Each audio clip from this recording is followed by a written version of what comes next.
बिस्मिल्लाहिर्रहमानिर्रहीम। अस्सलाम वालेकुम। आज मैं आलू फूल गोभी की भुजिया बना रही हूँ। उसके लिए मैंने ये सरसों का तेल लिया है, ये 3 टेबलस्पून है। इसको मैंने मीठा कर लिया है। इसके मीठा करने का हमारा तरीका ये है कि इसमें हम लोग कच्ची प्याज डाल लेते हैं। जब वो काली हो जाती है तो हम लोग उसको निकाल लेते हैं, तो फिर उसके बाद ये इस्तेमाल करने के काबिल हो जाते हैं। वरना तो अगर ऐसे में हम लोग इसको यूज़ करेंगे तो ये फिर इससे कड़वा सालन से कड़वी स्मेल आती है। ठीक है जी, अब ये तेल तैयार हो गया। इसमें बाकी मसाले मैं डालती हूँ। इसमें मैं 1 टेबलस्पून अदरक लहसुन का पेस्ट है।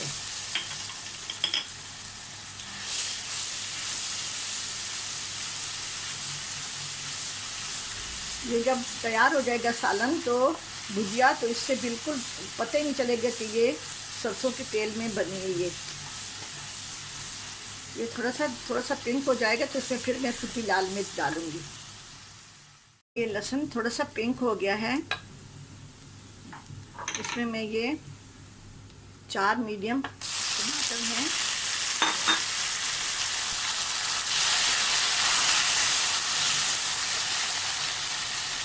एक टेबलस्पून सूखी लाल मिर्च, 1 टीस्पून नमक, हल्दी। टमाटर नरम हो जाएंगे तो बाकी की और चीज़ें, अदरक है, अजवाइन है और गोभी और आलू मैं इसमें डालूंगी। ये टमाटर अच्छी तरह से मेल्ट हो जाएंगे तो इसको मैं भून के फिर बाद में और चीज़ें डालूंगी। टमाटर गल गए हैं। अभी मैं ये आलू और गोभी है, इसको मैंने मोटा मोटा काट लिया है। ये खुद ही जब गल जाएगा तो ये खुद ब खुद ही छोटा हो जाएगा, बिल्कुल बारीक हो जाएगा।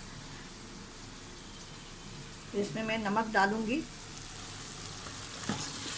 थोड़ा सा मॉइस्चर होना चाहिए ताकि सब्ज़ी में पानी डालने की ज़रूरत ना पड़े।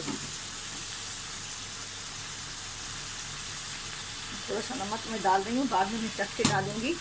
अब ये हाफ कुक रहेगा तो इसमें मैं कुटी हुई अदरक और अजवाइन और ज़ीरा डालूंगी। अब इसको मिक्स करके मैं हल्की आंच पे रखती हूँ ताकि ये अपना जो उसका पानी है उसमें ये दोनों चीज़ें गल जाए। ये आलू गोभी की भुजिया तैयार हो गई है। बिल्कुल देखें, आलू और गोभी टूटा भी नहीं है और बिल्कुल देखें गला हुआ है। अभी मैं इसका तड़का या बघार तैयार कर रही हूँ। 2 टेबलस्पून घी है, देसी घी ले लें, मक्खन ले लें, जो आपकी मर्ज़ी हो। उसमें मैंने 1 टेबलस्पून भर के कुटा हुआ अदरक डाला है। अदरक थोड़ी सी पिंक हो जाएगी तो फिर मैं इसमें अजवाइन और ज़ीरा डाल दूँगी, फिर इसका बघार तैयार हो जाएगा। अब ये अदरक पिंक हो गई है। इसमें मैं 1/2 टीस्पून ज़ीरा है, 1/2 टीस्पून अजवाइन है।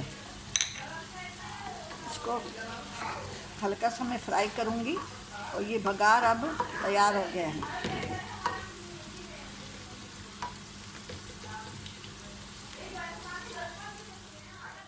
भी तैयार हो गई है। ऊपर में ये जो मैंने बघार तैयार किया है वो मैंने डाल दिया है। ठीक है जी, आप ज़रूर बनाएं और मेरे चैनल जायका KPK को सब्सक्राइब करें, लाइक करें, शेयर करें अपने फ्रेंड एंड फैमिलीज़ के साथ, और अपनी दुआओं में ज़रूर याद रखें। अल्लाह हाफिज़।